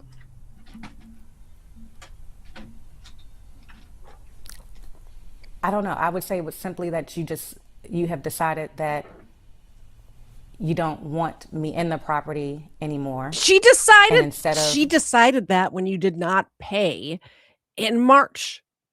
In March of 2025, she didn't want you there anymore. You're still there in December. Trying to do that the legal way. Let's say, even if you go the legal way, I'm planning to leave before. Let's say she decides to go to landlord and tenant court tomorrow, and that process takes 6 months. I'm not going to be here for 6 months while we go through that process. Now, while we go through the civil process, I will be still going through that, but I'm not even going to stay here for that time frame. But I would say the disconnect is understanding that regardless of whether you want to see me as a tenant or not, once you allowed me, do I need to, is that disconnect? Yes, if you don't mind. Like I said, this is unedited. People are, that I don't know, are calling my phones. Okay. Oh, I would no. say that the disconnect is Oh, no. She's getting a call from an unknown number. And by the way, this interview's been going on for like 45 minutes now, and she's gotten one call. I don't consider that being, I mean, I understand if you're getting even a couple a day, that's annoying. But if you get a call from an unknown number, don't answer the phone. I don't answer the phone for unknown numbers. If somebody's trying to get a hold of me and you have my phone number, if you're not programmed in my phone, I don't answer unless you text me first and say, hey, I'm about to call you. Public service announcement for anybody trying to get a hold of me. That you want something to happen in a quicker time frame than I can make possible. So I would say within the next 2 weeks, before the end of December, before there is anything serious, that I would be out of this property. It might even be within the next week that I would be no boxes packed up and packed, have my stuff out, because now it's gotten to the point of harassment and messing with the peace. That was not a problem before. If that was a problem before, then I would have been on a speedier process to make this happen. But because I may have paid late and then make the payment, didn't pay. And you send me another invoice, I'm under the impression because you send me another invoice for another month that we are fine. Just like if I were renting an apartment and I paid it late and then I paid it later, you make the payment, everything goes back as long as you're making your payments. So I don't know if I answered your question on that. No, you're fine. So essentially when they sent you the payment request for when you wanted to extend, to you, that's an agreement of, I'm going to stay at the property, because why would you send me a payment link for rent if you don't want me to stay here? If you wanted me out in April, why did you send me one for April? If you wanted me out in May, why did you send me one in May? If you wanted me out in June, why did you send me a link for June, July, August, September, October? Why did you send me those links for payment? And if I was in the property, because she was hoping that you would pay the dang bill, which you did not pay the bill. Unwilling, like you didn't want me in the property, and let's say I was being hostile. Let's say I was. You are. Now, the home right now, I have a business, so that's why this stuff is here on the floor, right? But the home is not in a position where anything is being damaged. You know, like I haven't messed up the walls. There's nothing done. So if you wanted me out of the property because you felt like I was doing something to the property, or you just didn't want me at the property anymore, you would go through the process to make sure that the person cannot be at your property, which would be going through it legally, not because the person, whether you agree to a lease or not. If I own a home, I know that in order to get the person out, I have to make sure I go through the process to get them out. Why didn't that process happen if you wanted me out? And why were you continuing to send me invoices and accept the payment? So if you send me an invoice, then you say, never mind, you know what, I'm not taking your payment. But Would you that have accept it all. changed anything though? Because you mentioned that because you were here for 30 days, you have the tenant rights, and you were telling her she has to go through the court process. So I would have the tenant process. Wasn't even thinking about that until we got to the point of the harassment. So at no point in March or April or May did I think What was about considered harassment for you, just to clarify? Because based on the messages, it seemed like you started claiming harassment when you started asking for the missed payments or money that wasn't received. No, She says it's when you come to the home, you're banging on the door, the police say to you, you can't come in. You come in, you sit down, you threaten me, tell me that you're going to break all of the windows in the house. So she came It's in. crazy. There's no evidence of this landlord going into the house at all. I've seen zero evidence that the landlord went into the house. Wouldn't you, if somebody's coming into your place where you live, whether you're right or wrong, whether you've paid rent or not, would you not pull out your phone and videotape them, or at least snap a picture of them sitting on your sofa? inside and threatened you? Yes, the police have it on their cameras. Haven't seen They it. were wearing footage. They Have not seen this footage. It is miraculously disappeared. If that footage is out there, dang, I can't talk. If that footage is out there, someone please send it to me. I will make a correction. But I looked into the story. As you can see, I have all these tabs pulled up. But I looked into the story, have not seen any footage from body cams or anywhere else that this landlord went into her house and threatened and harassed her. the body cameras I've seen came in the home. Then the you go, landlord has admitted she went and knocked on her door every other day. She's trying to get her to be uncomfortable so she'll leave.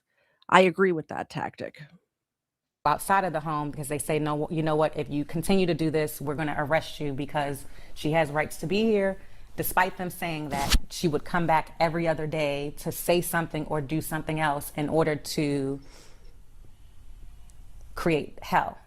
Let me say this because, respectfully to the people who have seen this, to those who have heard about. So I'm sorry. So my point is that at no point prior to that was I ever saying, I have tenant rights, you better not do this, because there was no need for me to feel like I needed to have tenant rights before that. There was no need for me to feel like you're going to do something that is going to put my living in danger for me to feel like I need to protect myself, because I make a payment and we're back on good terms. So there was never a thought about what a tenant right was until we got to the point of that. the contention. Correct. Does that make sense to you? Am It making does. sense? I hear you. It does look like this based on everything, and I'll give you, of course, a chance to respond after. It does look like, based on the court records, that you were getting evicted from Ava Noma because you were there for 13 months and only paid for a month. Yep. And around the time you were getting evicted, you booked this Airbnb for 32 days. You then told the homeowner you needed more time because of the alleged fire and things like that, and you wanted an extension and asked to pay via Amex or another way outside of Airbnb. She accepted that extension. And then you continued staying. You say you paid. She says she never received payment. And then you said because you were here for 30 days, DC says you are a tenant and she has to go through the process to get you out. You signed an agreement saying that you would be out. She offered to pay you to leave, essentially. You signed and agreed and still did not leave. With all of that together, to her, it does appear in a sense, with you knowing how DC laws work, that you kind of scammed your way into long-term housing. Yeah, she did. So first of all, you said alleged fire. There was a fire. There's no alleged. Out a of fire. everything that this journalist just said, she's focused on the fact that the journalist said You rented this Airbnb because of an alleged fire. The journalist did not say that the fire was alleged. She said that the reason you booked the Airbnb is because you were getting evicted, not because of the fire. And this is what she focuses on. Out of everything that was just said in the last 3 minutes, the owing $50,000 to her previous landlord, of living there for 13 months and only paying for one, out of booking the Airbnb for 32 days and then extending it, everything, and then not paying for a year. Out of everything that was just said, this woman is concerned with the fact that the journalist said alleged fire. That's crazy. That's crazy. So, first of all, you said alleged fire. There was a fire. There's no alleged. A fire happened, a fire report happened, a police report happened, and it was investigated. So, a fire happened. So, it's not alleged. So, me saying I need to stay there because of a fire would not be an inaccurate statement, because there was a fire and I was displaced because of the fire. Because Correct me if I'm wrong, chat. Let me know if I'm the crazy one here. The fact that she needed a place to stay was not because of the fire. It was because she was getting evicted and she only paid the first month's rent at her previous apartment and lived there for 13 months. Am I the crazy one? there was so much water damage that it went all the way down to the first floor of the building. She wanted to squat there for longer, so she needed a place to stay. There was a fire and she couldn't squat there anymore because there was damage to the place. So that would be the first thing. The second thing is, what you doing? If you, once you agreed that I could stay in the property after that and send invoices, let's say, however, I asked, do you want to do it through Airbnb or do you want to do it directly? Do you have that message? I'm sure I can. I Nope. I don't know. I'll give you find my it. number and you can send Yes. it later.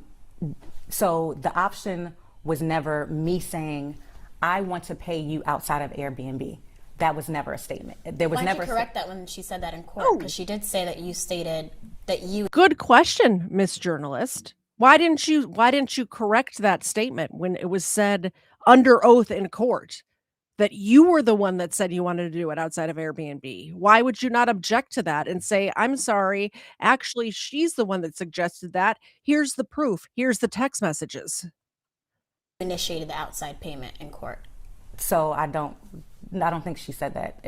So we had court today. Yes. And while I was trying to ask questions about the legality We'll catch you later, John. Just so everybody knows, once we're done here, we're going to head over to John's chat and watch some body cam videos, I assume, or whatever he's got going on over there. He does a lot of retro videos over there, too. It's a lot of fun, and we're going to catch you at your stream in a little bit. We're almost done here. things and ask other questions, the judge said you cannot. They were there only for the emergency hearing, which was the power being out. Okay. So the other issues where the questions of whether she's lying about payments and all of that, which I sent payments to the judge, which the judge could see the payments. Here's a payment for June. Mm-hmm. Give me one quick second. Tell him to move us down to 5:30 because we're still talking. Sorry, go ahead. Mm-hmm. Okay. So the initiation to go out of Airbnb was not me. It was, and I don't recall that being asked in court. And if it was, when I was trying to ask questions, if you were there, then you heard the judge say that I am here for this. The legal issues, the law questions that you're asking or trying to ask, it has no bearing today. That'll be reviewed next week. One of the most important questions I want to make sure I do ask you, because I heard you say you're getting calls. I can say sitting here with you that you're also emotionally impacted by this, whatever side anything is on. What do you feel something has been misunderstood, and when people see this story and continue to see it, what do you want them to understand about you? Me personally, or this situation? You personally, and the situation. Everyone has financial issues at some point. No one is free of something happening and they being 1 month or 1 week away from paying their rental payment. If you make your rental payment late, that does not mean that your landlord should be able to cut your power off to your home, that they should be able to come to the home to harass you, to get into the unit, or have your vehicle towed, or put signs. Absolutely does mean that. If you make your payment late, you're outside of the contract that you signed. A lease is a contract, right? She doesn't have a lease, but in general, if you make your payment late, it does mean that they can cut off your electricity. It does mean that they can tow your car. It does mean that they can start the eviction process. Whether you make the payment the next day or not, you have broken the lease. I put my Venmo and PayPal down there at the bottom if anybody wants to help a sister out or send a Christmas present for me or the dogs. Please do. On the thing in order to try to publicly humiliate you while you're going through a financial thing, because everyone has paid a bill late. Everyone has. And when you pay that bill late, it doesn't mean that you're a bad person. It doesn't mean that you should be under public scrutiny because you paid a bill late. We all have paid a bill late. Nobody's putting you under public scrutiny because you paid the bill late. They're putting you under public scrutiny because your previous apartment, all of last year, you lived in a place and you didn't pay rent. You lived there for 13 months. You paid 1 month's rent. Now this year in 2025, you paid for February and it's now December, and the only month you paid for was February. That's why you're under public scrutiny, ma'am. But I guess one last question before I step out. 10 toes down, you're saying guys were in an agreement. She was renting to you. She was your landlord. You were a tenant. Yes. Okay.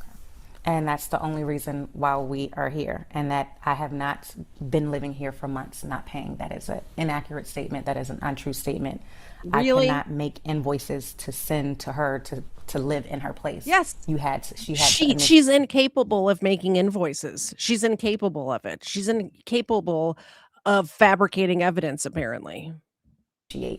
All of those, and you accepted my payment every month. She didn't get payment. Any way that I made, any of the payments that I made, she said in court that they were all successful. So to say that I paid with my credit card, which if anyone has an Amex, you know that you get points for making payments and then paying your credit card off the immediate month.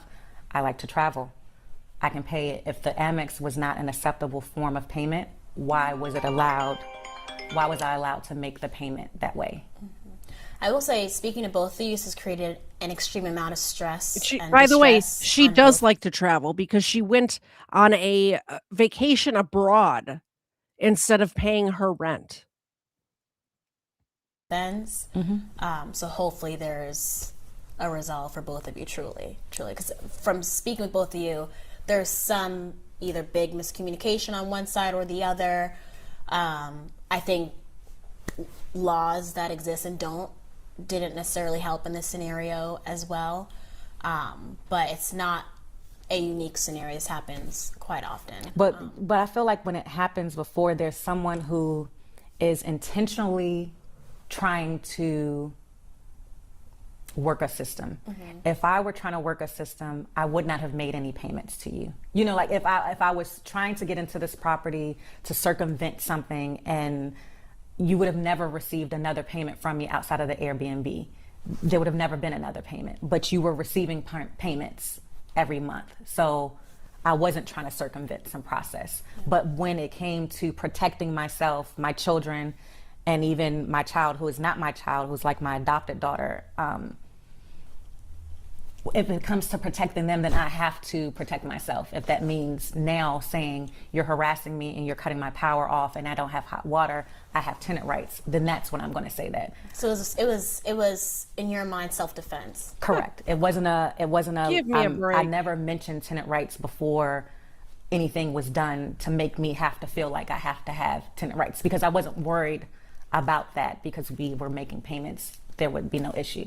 Okay. It seems like it may have escalated from Airbnb gets extending to this, what is now a contentious situation, when you maybe started bringing up tenant rights in this. But that wasn't until last month. So it's not like, so in March, April, May, June, July, I never said, I have tenant rights here. You know, like, because I never. It wasn't on your mind. It wasn't on my mind. Oh my goodness. Into this. Seriously. We're almost done, but I have a couple other things to go over. But before I do, we did get a $20 super chat payment, I guess, on Venmo from Colonel Angus. Thank you so much, Colonel Angus, for the $20 donation. We're going to have a drink. We're going to give the dog some treats. I appreciate it. And Merry Christmas to you, too. Merry Christmas. Are we still doing, we're doing 87% full shots? Oh, it filled up all the way. We're doing a whole one. We're doing a whole one, guys. Check this out. Super full. Super duper full. Cheers, Colonel Angus.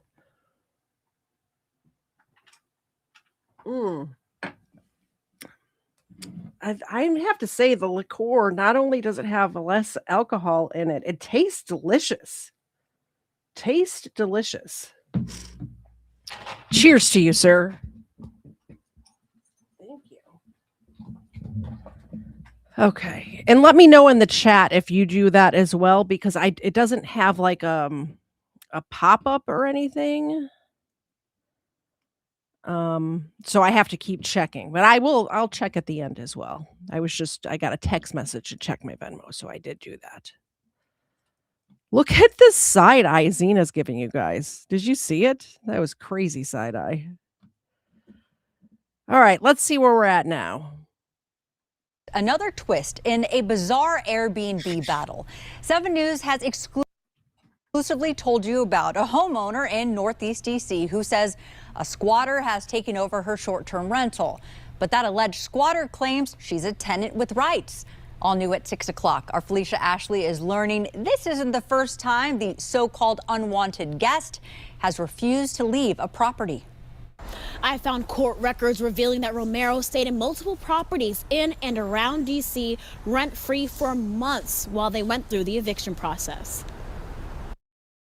Court records show at your previous apartment you were also getting evicted for not paying rent. And So that wasn't for that place. It was for a previous place where something happened during COVID when everyone was not receiving payment. I'm an entrepreneur and I also have a nonprofit. Court records show Shadija Romero faced eviction from 2 other DC properties before booking Roshane Douglas's Airbnb nearly a year ago. I reviewed the records with real estate attorney Rich Bianco. Scrolling down the docket here, she knows what she's doing. So this isn't the first rodeo. Court records show that in October 2021, she had a year lease at the Jameson at Dakota Apartments. Those owners also filed a suit against Romero. It shows she stayed months past the end of her lease and did not pay anything between May 2022 and January 2023. She also signed a legal agreement to pay the Jameson $35,000 in back rent, but she did not follow through with that agreement. She was officially evicted 8 months after she stopped paying. I did not go to court for eviction for Ava Noma. 5 days after she was evicted from the Jameson, records show she moved into Ava Noma. She paid 1 month's rent and owes them nearly $50,000. The property tried to evict her multiple times, but there was a fire, which I confirmed with DC Fire and EMS started in her unit while she was there. Ava Noma is the one showing that you were in the process of being evicted. What did I say? I hadn't even watched this one yet. What did I say when she was talking about a fire in that apartment building? I said I would not be surprised. Look at me not being shocked. It started in her apartment while she was home, as an eviction process was happening, and she owes them $50,000. Not shocked. For paying 1 month's rent when you were there for 13. So no, that would not be accurate. Again, court documents show Romero filed a motion to delay the eviction, this time citing the fire and saying insurance needed to see the damage in the unit. She booked the Airbnb as she was getting evicted from that property.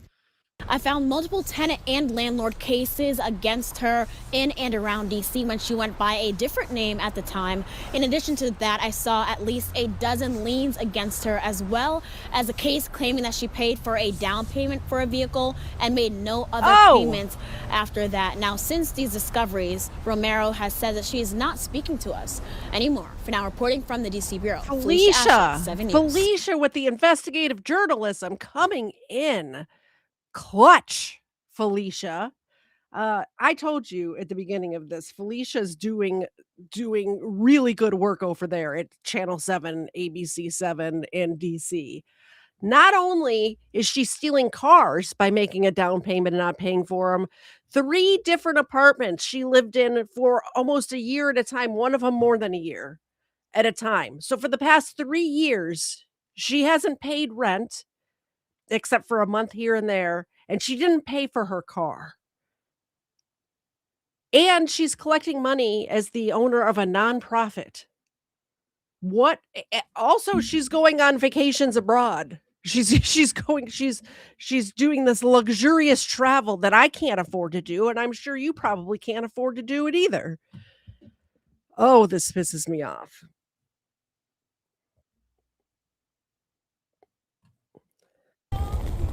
This is right after the court, by the way, and this is the homeowner. So we want to hear how she is reacting to the court case. Now, somebody asked me earlier in the chat if there's a conclusion to this story. This is it. This happened on December 11th. This was the court case, and we're about to find out. How do you feel? I feel good. I'm thankful that this outcome was like this for me, because I had that order that she signed, but it makes me very upset because if I didn't have the order, it seems like she would have been able to stay there and do this for months and months and however much longer.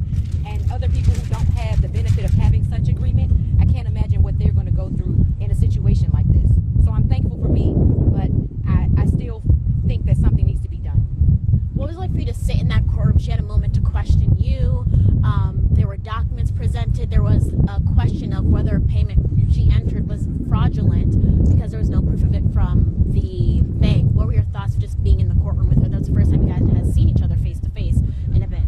It was infuriating because I know I hadn't received a payment from her. This whole thing is coming about because she was not making the $100 a night payment, and for her to come up with a fake document that I confirmed. The judge gave us time to confirm that the document was not real, that Zelle had no payment history of this, and there was a fraudulent confirmation number on this document. So it's infuriating, and I think that something needs to be done, because to present that in court after all of this as some kind of Hail Mary, I'm just glad the judge was able to see through it, and I was able to prove that this was not true. The judge said you can evict her. What did I tell you guys? That the presenting proof of payment is not a receipt. You have to show through your bank records that the money has come out of your account, and not only that, gone to the correct account of the landlord. So there's 2 steps to this process. When somebody tells me that they've paid their rent and I have no record of their rent being paid, they need to send me documentation from their bank showing their banking record, showing the money being taken out of their account. And in addition to that, they have to show what account it was deposited into, and it has to be our account. Because if you pay the exact amount to somebody else, that's not proof of payment to the landlord. So thank goodness that the judge obviously has seen this sort of stuff before and did see right through it. Said you can evict her right now. What are your plans? What are you about to do? Evict her. She has to go. I need her out of the property so that I can try to regain the property and get back to my life. I was writing a book, working on a memoir, trying to do women's help organizations and things, and this has totally disrupted my life. So I would like to get back to the things that I could do to help the community, and I think God placed this on me too so that I can help in this area too. So I just want to get back to life. You mentioned the community. Since our reporting, we've seen a huge amount of support, those that can relate to you, even those who need support in the housing system and their sentiments. What was it like for you to see the reaction to your story here in DC? I'm so thankful for the support and that we brought this to light. I still am going to work hard and put a change.org document together for more homeowners that are going through this and try to really impact change with this. Like I said, I'm thankful for the outcome. I'm thankful for the court seeing it my way, but I know there are so many others that are struggling with this, and I'm not going to give up yet. Thank you so much. Thank you. I see you soon. Amazing. So what happened that same day? I believe it was the same day or the next day after that court appearance. I'll tell you what happened. The community has seen this story on Channel 7 in DC, and they came together. Normally, when you evict somebody, it costs the landlord money because you have to hire people. The sheriffs go there, and they have a certain amount of time that they will stay there. The sheriff's department has to be there the entire time during the eviction. And if you just have one or two people to move stuff, the sheriff is going to say, nope, can't do it today. It's going to take too long. You have to have, they'll look at the square footage and how much stuff is in the place. And as you can tell, I've done quite a few evictions in my line of work. The sheriff will look at the amount of stuff that's in the space and say, you need to have 12 people here in order to get this done in the time that we have to sit here. And if you don't have those 12 people on hand, the sheriff's going to reschedule you until you can get the people, right? So the community came together. The neighbors in the neighborhood came together and helped this woman out. Let's watch. News getting results in the case between the DC homeowner and the woman who was squatting in her home. Thanks for joining us tonight. You're seeing it right there. I'm Scott Thuman. And I'm Michelle Marsh. Our Washington, D.C. reporter Felicia Ashley has been exclusively reporting on this story for more than a week now. Today, a judge ruling in favor of the homeowner who says an Airbnb guest was trying to take her home. Our Washington, D.C. reporter Felicia Ashley joining us now from that house where the judge says the squatter cannot stay anymore, has to get out. Felicia? That's right, and this is actually one of the first times the homeowners have been back to the home in a couple of months. And as you mentioned, the judge ordered that the alleged squatter is not a tenant, therefore she has no tenant rights, and the homeowners were allowed to get her out of the home and evict her immediately. And that is what you are seeing. We have community members that actually came here to support the homeowners and help clear out the home after watching the reports and hearing what the homeowners were dealing with. And even inside the home, you can see some of the area that they have. I'll tell you what, if this was happening in my neighborhood or my area and I saw this on the news, I would get my work gloves out. I would volunteer my husband, we're going over there and we're going to help this woman. She needs help. We're going to be there to help her. So I'm so glad to see the community coming together to help this woman out. And even inside the home, you can see some of the area that they have started clearing as well. The homeowner mentioned to me that she has been in shock and everything that was with everything that was inside of this home, as well as some of the damage that she found as well. Before court, I spoke to DC homeowner Rashane Douglas. What have your dynamics been like with Ms. Romero since the last time we spoke? We've had no contact directly since that time. Obviously, she had the van towed. She also denied the electrician to get in and came down here and filed a contempt that we didn't comply with the agreement. I tried to check in with accused squatter Shadija Romero when she showed up to court. Ms. Romero, would you like to speak with us before the hearing? I told you that I don't want to speak to you, so please leave me alone. You don't want to say anything before the hearing? Filming is not allowed inside the DC courthouse, but I was inside the nearly 2-hour hearing. The judge upheld this agreement that I previously reported on. The homeowners had Romero sign it in October, but she didn't follow through. The homeowners agreed to pay her to leave their property. And in black and white, Romero confirmed she was a short-term Airbnb guest, not a tenant, that there is no lease, no tenancy, and that she has no tenant rights. The judge said you can evict her right now. What are your plans? What are you about to do? Evict her. She has to go. I need her out of the property so that I can try to regain the property and get back to my life. And that is what you're seeing happening right now. That is what the homeowners got right to after that order was filed. You can see some of the home, or actually most of the home, is rather clear now. Now, coming up at 6, I'm going to share more details about what happened in the courtroom also about how this has impacted the homeowners long term. Now, because of the missed payments, their mortgage raised from $4,000 a month to nearly $10,000 a month because of what they endured during this process. And more was revealed about Romero inside the courtroom. For now, reporting live from Northeast DC, Felicia Ashley, 7 News. All right, Felicia, thank you. And this story has been getting a lot of attention. People are invested in the story. We're seeing strong reaction from folks here in the DMV. Take a look, just a handful of the comments. We've had hundreds on YouTube, in our YouTube page. We've gotten on this continuing coverage, people expressing concern over why the woman was able to stay so long, as well as support for the homeowner.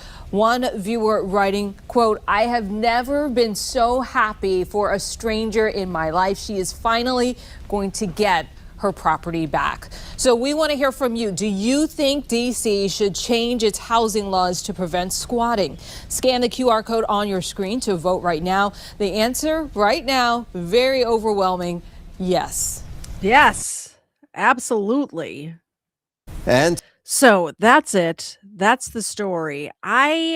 While researching this case, came across something else, and I'm going to put a poll in the chat right now before I so by the way, the poll in the chat right now was, do you think she left on her own?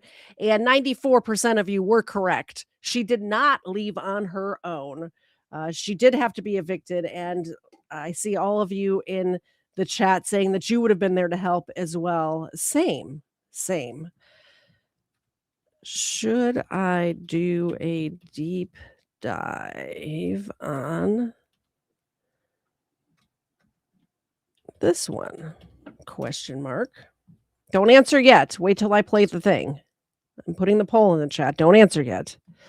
Okay, so while I was researching the Shadija case that we just went over, I came across this story, and I haven't looked into it yet. I just saw this one couple minute long news story about it, but I found it interesting, and I want to know if you all find it interesting as well. Let's take a look, and maybe we'll do this next week. I do have a little bit of time next week, so possibly we can take a look at this case next week, depending on how you guys.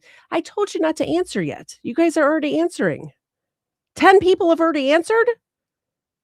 All right, let's watch it, and then the rest of you can answer. Don't forget, there is the Venmo and the PayPal, and we are still having drinks until the end of the show. Let's see.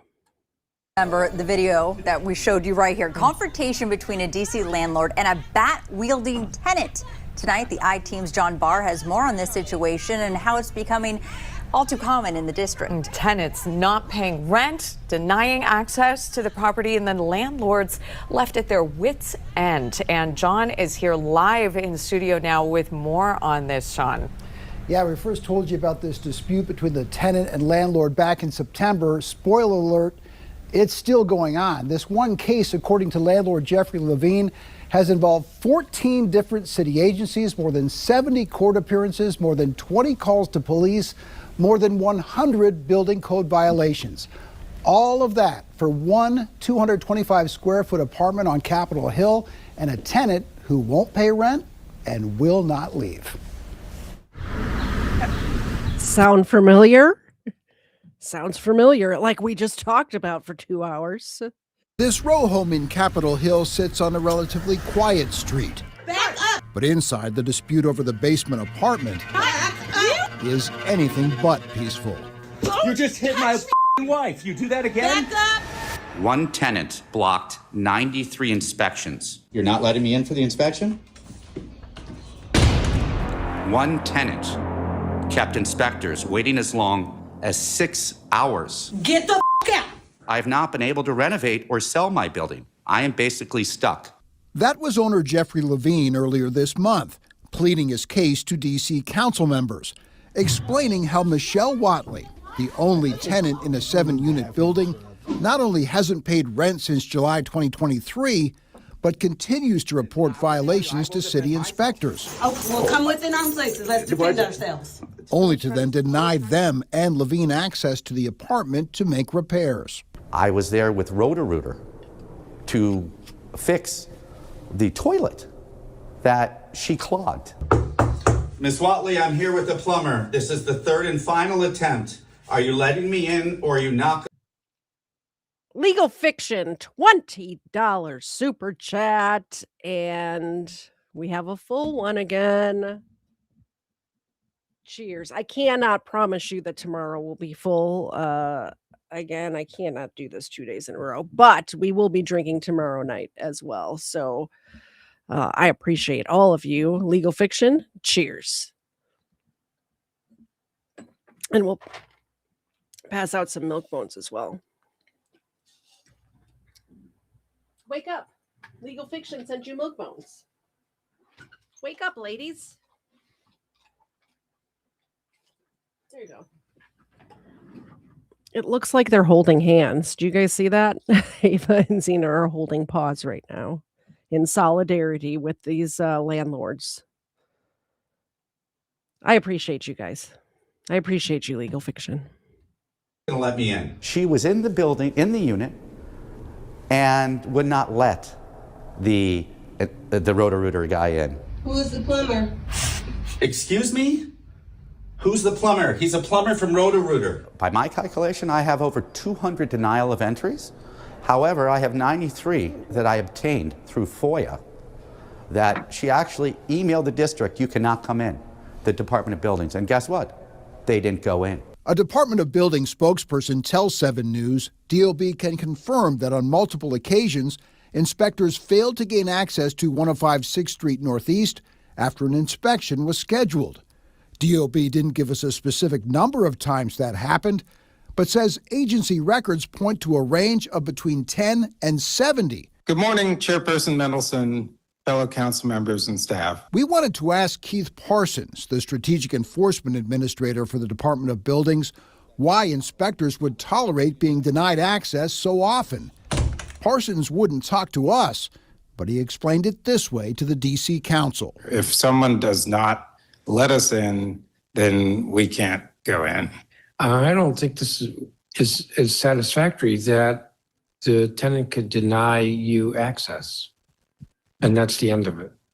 There's got to be a solution. The Department of Buildings tells 7 News overall there are currently 42 open violations at Levine's building, totaling more than $40,000 in fines. Ms. Watley, Levine says he So can't. basically, she's calling in these complaints and then not letting the landlord fix the things or let the inspectors in to see if whatever she's complaining about is even an issue. And Yo Mama is correct. Church tomorrow at midnight, so I can't get wasted before church tomorrow. Sorry. I Fix can those have a little violations. bit. We're Catholic, we can have a little bit to drink, but not like tonight. Definitely not. Unless Watley opens the door. It's the playbook. It's the playbook to delay paying rent or to avoid paying rent. Rich Bianco has been a real estate attorney in the district for 25 years. In order to get a business license, you need to have an inspection by the Department of Buildings. So by denying the Department of Buildings access to do a business licensing inspection, tenants can effectively delay landlord's ability to get into court. Bianco says there may be a way out for Levine. The courts, he explains, can give an exception to landlords who are unable to gain access to their properties because of an uncooperative tenant. And the exception is not perfect, but it is a lifeline for folks that find themselves in the situation that this particular housing provider finds himself in. Remember, the last time we saw Michelle Watley was in this video confrontation with Levine and his wife. A judge found Watley was the aggressor during this heated argument in a common hallway where Levine, as the landlord, had every right to be. In her most recent lawsuit, Watley alleged Levine has systematically failed to maintain the property and make necessary repairs, adding, "This sustained negligence appears to be a deliberate strategy to force plaintiff to vacate." Levine, meantime, says Watley has cost him millions in losses, not to mention more than 2 years of unpaid rent. I don't know why DC is not doing anything about it, and I don't know how this ends. But if I'm on the right side of the ground, which I am now, I won't stop, because what's happened to me could happen to anybody in DC. Now, the Department of Buildings says If inspectors are repeatedly denied entry, it could use what's called an administrative search warrant to gain entry. But a spokesperson tells me those warrants only apply when conditions are considered dangerous, and that does not appear to be the case here. As for Ms. Watley, she finally agreed to an interview last week and then backed out at the last minute. We'll keep asking. We'll also keep an eye on this case. For the IT. Maybe by next week we'll have an interview with her like we did for this one. So 100% of you said that I should look deeper into that one.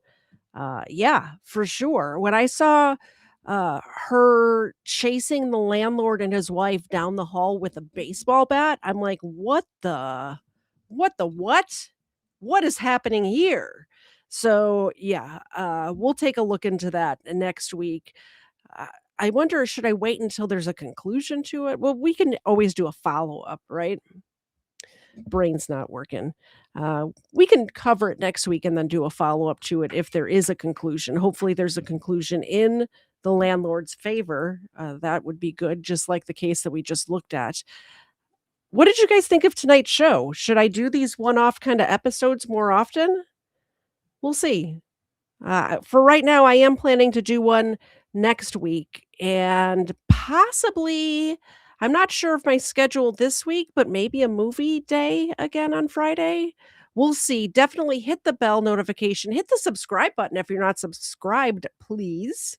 Please do that. I was hoping to get to a nice round number before the end of the year. That has not happened, but you gotta aim for the moon, or you gotta aim for the stars, and then possibly you hit the moon. Isn't that the way the saying goes? Aim for perfection, and that's how you achieve greatness. Something like that. I think Lambeau said that. I've been watching football documentaries again. I'm quoting sports people. Let me see where we're at. Yeah, I was hoping to get to 7,000 subscribers by the end of the year. We are at 6,812. So if you know anybody who you think would appreciate this sort of content, please send them my channel. Ask them to check out a stream. If they like it, maybe they'll subscribe too. That's it. That's the show. I will be back tomorrow at 10 a.m. Eastern time for the super mega holiday Christmas stream. Now, it does show that I'm streaming for 10 hours tomorrow or 12 hours tomorrow. That is not the case. Myself and a bunch of other creators, including Doc, who's in the chat, I believe, he's the one organizing it. We are tag teaming, so we will entertain you all day on Christmas Eve from 10 a.m. to 10 p.m. I will be there from 10 a.m. till 12, and then again from 8 p.m. to 10 p.m., or as long as Kafer and I chat. I do have for tomorrow night's Booze and Body Cams a Christmas episode. Every single video tomorrow will have something to do with Christmas. We will see you then. Thanks for hanging out. Thanks for your support of the channel, and I'll see you all tomorrow morning at 10 a.m. Bye, guys. Hold on, I'm on the wrong. Hold on. I do that every time. Every single time I do that. Let's see if I can figure out. Just lie? You really think someone would do that? Just go on the internet and tell lies?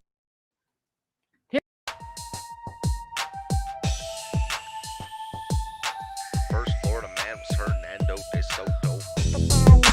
First Florida man, Hernando de Soto.